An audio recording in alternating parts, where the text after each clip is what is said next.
মাত্র ৪২ বছরেই না ফেরার দেশে পাড়ি জমিয়েছেন মডেল অভিনেত্রী শেফালি জারিওয়ালা। জনপ্রিয় কাঁটা লাগা খ্যাত অভিনেত্রী ৩৫টি মিউজিক ভিডিওতে কাজ করেছিলেন।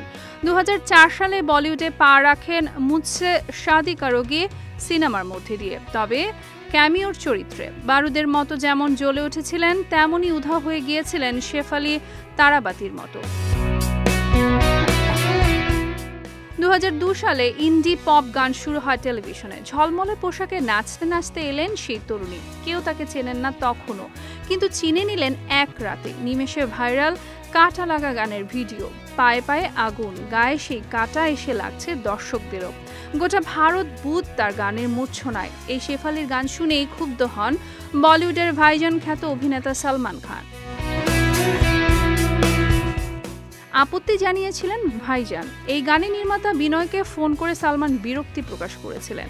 তিনি বলেন, এইসব যৌন উদ্দীপক কাজ করা বন্ধ করো তোমরা। মানুষ ভালো যখন ভালো কাজ করো। যদিও সালমানের কথা কান দেননি তারা। কাঁটা লাগার পর কালিও কি চামান, চড়তি জওয়ানির মতো হিট হিন্দি গানের রিমেক করেন বিনয় সাপ্রু ও রাধিকা রাও জুটি।